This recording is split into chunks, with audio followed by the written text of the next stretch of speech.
เจริญพรพอออกมื้อนี้ก็ได้เข้าภาวนาปิดวาจาครบ3 มื้อแล้วภายหลังก็จะได้ออกจากการปิดวาจาภาวนา ก็ขออำนาจบุญอำนาจกุศลที่ได้ประพฤติได้ปฏิบัติได้ภาวนาแผ่เมตตานี้ให้แก่สรรพสัตว์ทั้งหลายมีคุณบิดามารดาครูบาอาจารย์เจ้ากรรมนายเวรเทพไทยเทวยดาทั้งหลาย และขออำนาจบุญอำนาจกุศลนี้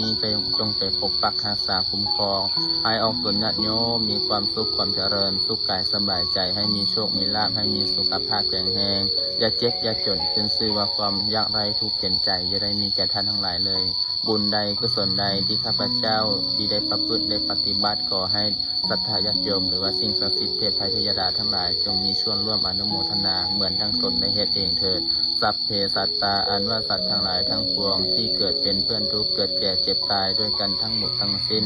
อาเวราหุนตุจงเป็นสุขเถิดจะได้มีเวรต่อกันและกันเลยอาพยาปาสาหุนตุจงเป็นสุขเถิดจะได้พยาบาทเบียดเบียนซึ่งกันและกันเลยอานิคาหุนตุจงเป็นสุขเถิดจะได้มีความทุกข์กายทุกข์ใจเลยสุขีอัตนังปริหารันตุจงเป็นสุข